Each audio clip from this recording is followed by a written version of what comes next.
ಎಷ್ಟೋ ಹೆಣ್ಣು ಮಕ್ಕಳಿಗೆ ಒಂದು ಡೌಟ್ ಇರುತ್ತೆ, ಏನಂತಂದರೆ ಪೀರಿಯಡ್ಸ್ ಆಗಲಿಕ್ಕೆ ಅಂತ ಕೆಲವೊಂದಿಷ್ಟು ಜನ ಮಾತ್ರೆ ತಗೊಳ್ತಾ ಇರ್ತಾರೆ, ಅಥವಾ ಏನೋ ಒಂದು ಎಮರ್ಜೆನ್ಸಿ ಸಿಚುವೇಷನಲ್ಲಿ ಮನೆಯಲ್ಲಿ ದೇವ್ರ ಕಾರ್ಯ ಇದೆ ಅಥವಾ ಇನ್ನೊಂದಿದೆ ಅಂತಂದಾಗ ಪೀರಿಯಡ್ಸ್ನ ಪೋಸ್ಟ್ಪೋನ್ ಮಾಡಲಿಕ್ಕೋಸ್ಕರ ಮಾತ್ರೆ ತಿಂತಾ ಇರ್ತಾರೆ. ಇನ್ನೂ ಕೆಲವೊಂದಿಷ್ಟು ಜನ ಪೀರಿಯಡ್ಸ್ ಆದಾಗ ಹೊಟ್ಟೆ ನೋವು ತಡೆದುಕೊಳ್ಳೋಕ್ಕಾಗದೇನೆ ಮಾತ್ರೆ ತಗೊಳ್ಳೋರು ಇರ್ತಾರೆ. ಈ ರೀತಿಯಾಗಿ ಮಾತ್ರೆ ಸೇವನೆ ಮಾಡೋದ್ರಿಂದ ಏನಾದರೂ ಗರ್ಭಕೋಶದ ಕ್ಯಾನ್ಸರು ಅಥವಾ ಬೇರೆ ಏನಾದರೂ ಗರ್ಭಕೋಶಕ್ಕೆ ಸಂಬಂಧಪಟ್ಟ ಎಫೆಕ್ಟ್ ಏನಾದರೂ ಆಗ್ಬೋದು ಅವರಲ್ಲಿ?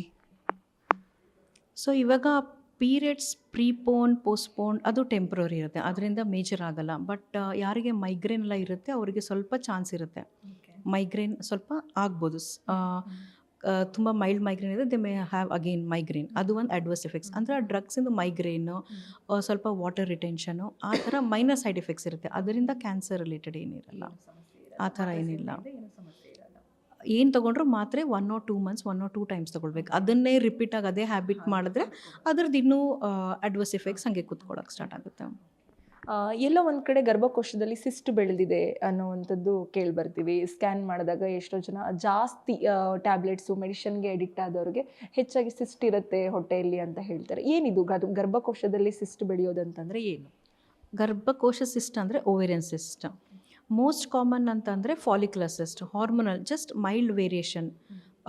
ನಾರ್ಮಲ್ ಹೆಣ್ಮಕ್ಳಲ್ಲಿ ಸ್ವಲ್ಪ ಹಾರ್ಮೋನ್ ಏನೋ ವೇರಿಯೇಷನ್ ಆಗಿ ಸಿಸ್ಟ್ ಬೆಳ್ಕೊಳ್ಳುತ್ತೆ. ಅದು ಲೆಸ್ ದೆನ್ 5 ಸೆಂಟಿಮೀಟರ್ 7 ಸೆಂಟಿಮೀಟರ್ ಇರುತ್ತೆ. ಅದೇನಾದರೂ ಆ ಥರ ಇದ್ದರೆ ಯೂಶಲಿ ತನ್ನಷ್ಟಕ್ಕೆ ತಾನೇ ರಿಸಾಲ್ವ್ ಆಗುತ್ತೆ. ಒಂದು 3 months ನೋಡ್ತೀವಿ, scan less then 5 centimetre 7 centimetre. ಆಮೇಲೆ ಅದು ಫೀಚರ್ಸ್ ಇರುತ್ತೆ ಸ್ಕ್ಯಾನಲ್ಲಿ. ಈ ಥರ ಇದ್ದರೆ follicular cyst or functional cyst ಅಂತೀವಿ. ಇದು ನಾಟ್ ಪ್ರಾಬ್ಲಮ್ ಅಲ್ಲ, it is just a functional cyst. So ಆ ಥರ ಇದ್ದರೆ 3 months ಗ್ಯಾಪ್ ಕೊಡ್ತೀವಿ, ಆರ್ ಎಲ್ಸ್ ಒಂದೊಂದು ಸಲ ಮಾಲಾಡಿ ಆ ಥರ ಟ್ಯಾಬ್ಲೆಟ್ಸು ಕೊಡ್ಬೋದು, ಅಥವಾ ಜಸ್ಟ್ ವೆಯ್ಟ್ ಮಾಡಿ ನೋಡ್ಬೋದು. 3 months ವೆಯ್ಟ್ ಮಾಡಿ ಮತ್ತೆ ಸ್ಕ್ಯಾನ್ ಮಾಡಿಸಾಗ ಮೋಸ್ಟ್ ಆಫ್ ದ ಟೈಮ್ಸ್ ಅದು ಸಿಸ್ಟ್ ಕರ್ಗೋಗಿರುತ್ತೆ.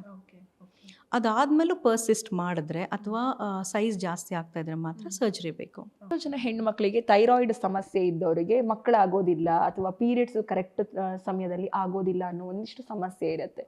ಹೇಗೆ ಇದು ಥೈರಾಯ್ಡ್ಗೂ ಮತ್ತು ಗರ್ಭಕೋಶಕ್ಕೆ ಯಾವ ರೀತಿಯಾಗಿ ಕನೆಕ್ಟ್ ಆಗಿರುತ್ತೆ? ಯಾವ ರೀತಿಯಾಗಿ ಇದು ಲೇಟ್ ಪೀರಿಯಡ್ಸ್ ಆಗೋದಿರ್ಬೋದು, ಅಥವಾ ಥೈರಾಯ್ಡ್ ಬಂದ ನಂತರ ಹೆಣ್ಮಕ್ಳು ದಪ್ಪ ಆಗೋದು, ಅಥವಾ ಮಗು ಆಗುವ ಸಮಯದಲ್ಲಿ ಅವರಿಗೆ ಸಮಸ್ಯೆ ಆಗೋದು, ಇದು ಯಾವ ರೀತಿಯಾಗಿ ಕಾಡುತ್ತೆ madam? Okay, thyroid problem common ಆಗಿದೆ ನಮ್ಮ ಏರಿಯಾದಲ್ಲೆಲ್ಲ ಇದೆ. ಸೊ ಅದ್ರ ಪ್ರಾಬ್ಲಮ್ಸಿಂದ ಏನಾಗುತ್ತೆ ಅಂದರೆ ಪೀರಿಯಡ್ಸ್ ಆದಾಗ ಜಾಸ್ತಿ ಬ್ಲೀಡಿಂಗ್ ಆಗೋದು, ಹೆವಿ ಮೆನ್ಸ್ಟ್ರಲ್ ಬ್ಲೀಡಿಂಗ್ ಅಂತೀವಿ. ಸೊ ಜಾಸ್ತಿ ಪೀರಿಯಡ್ಸ್ ಆಗೋ ಚಾನ್ಸ್ ಇರುತ್ತೆ. ಪ್ಲಸ್ ಇರ್ರೆಗ್ಯುಲರ್ ಸೈಕಲ್ಸು ಆಗುತ್ತೆ, ಮುಟ್ಟ ಆಗದೇ ಇರೋ ಥರನೂ ಆಗ್ಬೋದು. Thyroid hypothyroidism, mainly hypothyroidism, the hormone is reduced. So ಅವಾಗಿದ್ದಾಗ ಥೈರಾಕ್ಸಿನ್ ಕೊಡಬೇಕಾಗುತ್ತೆ ನಾವು ಟ್ಯಾಬ್ಲೆಟು. ಪ್ಲಸ್ ಅವಾಗ ಹೈಪೋಥೈರಾಯ್ಡಿಸಮ್ ಇದ್ದಾಗ ವೇಟ್ ಪುಟ್ ಆನ್ ಆಗುತ್ತೆ, ಫ್ಲೂಯಿಡ್ ರಿಟೆನ್ಷನ್ ಅದೆಲ್ಲ ಆದಾಗ. ಸೊ ನಾವು ನಾರ್ಮಲಿನೂ when people come with irregular cycles, ಮುಟ್ಟಕ್ಕೆ ತೊಂದರೆ ಇದ್ದಾಗ ಥೈರಾಯ್ಡ್ ಟೆಸ್ಟ್ ಮಾಡಿಸ್ತೀವಿ. ಸೊ ಅವಾಗ ಡಯಾಗ್ನೋಸ್ ಆದಾಗ ಅದಷ್ಟೇ ಇರಲ್ಲ, there are so many things. ಬೇರೆ ಹಾರ್ಮೋನ್ ಟೆಸ್ಟ್ ಮಾಡಿ ಸ್ಕ್ಯಾನ್ ಮಾಡಿ, if it is related to thyroid, TSH value ಜಾಸ್ತಿ ಇದ್ದರೆ ದೆನ್ ಥೈರೋನಮ್, ಅದು ಹಾರ್ಮೋನ್ ಥೈರಾಕ್ಸಿನ್ ಹಾರ್ಮೋನ್ ಕೊಟ್ಟರೆ ಅದರಿಂದ ಮತ್ತೆ it can be controlled or corrected. ಇನ್ನು ಗರ್ಭಕೋಶ ಕ್ಯಾನ್ಸರ್ ಒಂದಿಷ್ಟು ಜನರಿಗೆ ಇರುತ್ತೆ. ಗರ್ಭಕೋಶದ ಕ್ಯಾನ್ಸರ್ ಇರುವವರು ಯಾವ ರೀತಿಯಾಗಿ ಜಾಗೃತಿ ವಹಿಸ್ಬೋದು, ಅಥವಾ ಅದರಿಂದ ಯಾವ ರೀತಿಯಾಗಿ ಹೊರಗೆ ಬರ್ಬೋದು? ನಿಮ್ಮ ವೈದ್ಯಕೀಯ ಇದರ ಶಾಸ್ತ್ರದಲ್ಲಿ ಯಾವ ರೀತಿಯ ಟ್ರೀಟ್ಮೆಂಟ್ ಕೊಡ್ತಾರೆ? ಅರ್ಲಿ ಸ್ಟೇಜಸ್ ಇದ್ದರೆ ಸರ್ಜರಿ ಮಾಡಿ ತೆಗಿಬೋದು, ಚಾನ್ಸಸ್ ಆಫ್ ರಿಕರೆನ್ಸ್ ಕಮ್ಮಿ ಇರುತ್ತೆ. ಲೇಟರ್ ಸ್ಟೇಜಸ್ ಅದೆಲ್ಲ ಆದರೆ chemotherapy, radiotherapy, mainly CS cervix, cancer ಸರ್ವಿಕ್ಸಿಗೆ ರೇಡಿಯೇಷನ್ ಕೊಡಬೇಕಾಗತ್ತೆ. ಸೊ ಅದು ಟ್ರೀಟ್ಮೆಂಟ್ ಇರುತ್ತೆ. ಅವರಿಗೆ ಅದರದ್ದೇ ಆದ ಸೈಡ್ ಎಫೆಕ್ಟ್ಸ್ ಎಲ್ಲ ಇರುತ್ತೆ.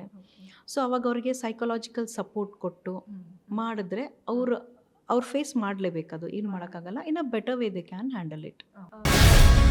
ಗ್ಯಾರಂಟಿ ನ್ಯೂಸ್, ಸುದ್ದಿ ಖಚಿತ, ನ್ಯಾಯ ನಿಶ್ಚಿತ.